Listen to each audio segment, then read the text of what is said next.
ought to be in pictures. You're wonderful to see. You ought to be in pictures. Oh, what a hit you would be. My star of stars. Gill Holland is someone you might call a creative genius. He is a man who constantly jumps into projects over which he has limited knowledge or experience, and through his enthusiasm and strategic planning abilities, ends up fostering successful ventures. Whether it be movies, music, community revitalization, or public service, Gill Holland approaches life with a boundless energy, as evidenced by his conversations where his excitement level can keep him from completing one sentence to the next. It's a way of life that this energetic husband, father, and entrepreneur embraces with the outlook that we only have one life. Let's do something. Well, I went to law school at Chapel Hill and then went to Paris, France. I worked for a year and a half. And while I was there, we did lots of boring law, in my opinion, boring law. But one of our clients was a French film producer. And I was like, I love movies. Like, how do I work in movies? And, early 90s American independent film was really disrupting the Hollywood system. And it was really an exciting place to be. So I went to New York for a weekend because my little sister was getting married. And then the weekend turned into 13 years of living in New York. So I worked for the French film industry, promoting French cinema in the United States, which is the same market niche as American independent film. So that was great. So I got to meet all the distributors, the journalists, the film critics, the film festival programmers, and really got to see how the marketing and distribution side of film works. And then I started distributing short films, which in Europe are considered like a poem or something. It's almost a distinct art form. And I was like, short form content, that could be cool. So I distributed some short films. Of course, this was way before YouTube. And if you think about YouTube, YouTube really is short form content. So I guess I was way ahead of the curve or just poorly timed. But while I was doing that, I met all these young filmmakers, because a lot of times a filmmaker will make a short film before they make a feature. And then people started saying, Gill, you should be a producer. And I was like, I don't really know what that means. But I was like, sure. And you go down to Grand Central Station, and for $5 you could get 50 business cards. So I made up some business cards. Gill Holland, I can't remember exactly what it said. And I handed them out, and one of the guys I met, I ended up producing his film, Hurricane Streets, and then that was the first film ever to win 3 prizes at the Sundance Film Festival. That was your first time out of the box as a producer? Yeah, and life has been downhill ever since in terms of the film industry. The thing that struck me in that whole story was when someone suggested you become a producer, your reaction was, I don't really know what that is. But it didn't stop you. Are you someone who takes the leap no matter whether you know how to do it or not? Or do you just jump full feet and say, I'll figure it out? I'm not scared to jump. And, sometimes I feel like the world is telling you something. So, like, all these people kept saying, you should be a producer. And I'm like, what? They're like, well, you have a good Rolodex. You work hard, people like you. You throw in a lot of good parties. I was curating pop-up art events. How did you know how to do those parties? Because law school doesn't prepare you for that. People always like coming together. And this is, pre-internet. So I'm like making phone calls. We're meeting at 10 o'clock here. Then at 11 o'clock we're going here. We're trying to organize stuff. So I like kind of bringing people together, I think, is what it is. So when you win 3 awards at Sundance, what goes through your mind? Is this like, I am producer of the year, I'm going to do this as a career for the rest of my life, or is it just, wow, we got lucky? I would say, wow, we got really lucky. Worked on over 100 films now. And knowing how hard it is to even get a film into Sundance, we were in complete denial of the reality of how lucky and fortunate we were. And that was always the plan. I said, like, we're going to make a movie, we'll submit it, we'll go to Sundance, maybe we'll, and I just kept saying it, and then it turned out to happen. And most of my other films get rejected from Sundance. This year, I worked on a Wendell Berry documentary, the great philosopher farmer here in Kentucky, lives about 30 miles down the road.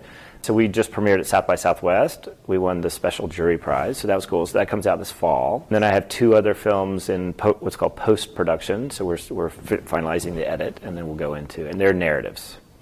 What makes you decide to make a movie, to produce a movie? Yeah, so I think there's 25,000 scripts registered every year with the Copyright Office. So then there's a lot of scripts that aren't registered. So there's probably 50,000 scripts written every year, and there's about 800 films that come out. So it's a little bit like dating. Sometimes you have a spark and you fall in love with a project, and it doesn't necessarily on paper look like that's the one you should be making. It has to be a compelling story. I like having some kind of social or moral underpinnings to that story. I want to change the world. Sometimes filmmaking in its subtle way can get messages across that people don't realize they're receiving the message. Why do you want to change the world? I got 3 little kids. You want to have an impact. You want to leave a legacy. You want to do something. We have one life. Like, let's do something. Is that something you learned from your parents? Where does that life philosophy come from? I don't know if that's just the ancient Greek thanatos, the fear of death, and like, okay, if you're going to die, what do you have to show for it?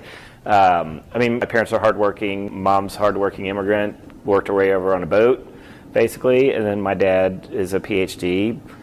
I was inculcated with that work ethic. The producer is the first person on a project. So, for example, I will read a script and I say, okay, I'm going to produce this movie. Then you have to bring together the crew. So you hire the director, the cast, the production crew. You hire them yourself, or you hire someone to hire them?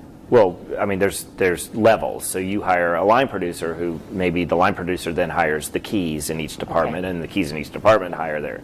So it's a pyramid, if you will. But the producer is the person who's responsible for both overseeing and letting the creative side blossom, but also overseeing the business side.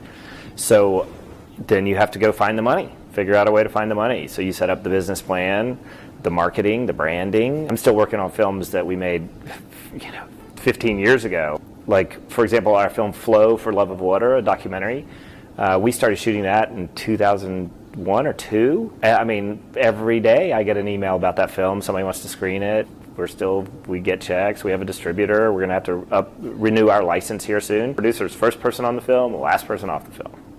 Oh, I never knew that. I just thought it was the person who said, okay, here's the money, now figure it out. No, so that's more, often the executive producer will write a check and then show up at the premiere. I will say that now that I am in Louisville, I'm much more of an executive producer because I'm not, I have 3 little kids. I'm not going to go to New Mexico for 3 months on a film shoot. So I'm more of a co-producer, executive producer now, where I kind of help and mentor younger producers and directors. In the 20 years that you've been doing this, on average, how many scripts do you get a year to consider? Or does it not work that way? 5. We probably get 500 scripts a year or something. But I don't read them all. I'm doing so many other things now. So in the old days, I would read 10 to 20 scripts a week. Wow. But now I'm lucky if I read 1 or 2 scripts a week. And pitches for documentaries. You started out with, hey, I love movies, but I imagine that perspective has developed. Now, 20 years later, what is it about movies that keeps you intrigued and keeps you engaged in producing? So the great thing about producing is that you create something from nothing. There is nothing, and then somebody writes a script or somebody has an idea, and then you work really hard for sometimes a short time, sometimes a long time, and then you have a product, and then you try to get it out to the world. And when you do it right, people love it. They laugh, they cry. We had an adoption law in North Carolina changed because of a documentary we did called Dear Jessie. So you can have impact. Our film about water, globalization and privatization, if you look at what's happening in Flint and the water crises and droughts in California, like, we talked about all that stuff 10 years ago. Out of the many moments that flip through your mind when you think about your film producing career, is there one that stands out for you, other than winning three Sundance Awards right off the bat? There's, the first day of shooting, the very first film, Hurricane Streets, they blocked off all of Lafayette Avenue in the East Village for us. In New York? In New York City. And my director, whose name was Morgan Freeman, but it's Morgan J. Freeman. So a different Morgan Freeman. Yes. The other Morgan Freeman. Exactly. Okay. He had just dropped out of NYU Film School, and we were like calling this his student film, and we were like, wow, shooting a movie, and all these people are here, and there's trucks. I'm like, what are the trucks? And I'd never been on a film set. So I was like learning on the spot. Luckily, he'd made a lot of shorts, so he got to bring his crew to this particular production. So I was surrounded by a lot of experienced people. Do you ever dream in the back of your mind quietly when there's no one around about becoming a Hollywood producer? Not anymore. I think I used to think, like, in the shower, you're like, let's see, thank you to the Academy. You're working on your Oscar acceptance speech. I have so many other things going on civically here in Louisville that I think I'm more of a team player in the film business now.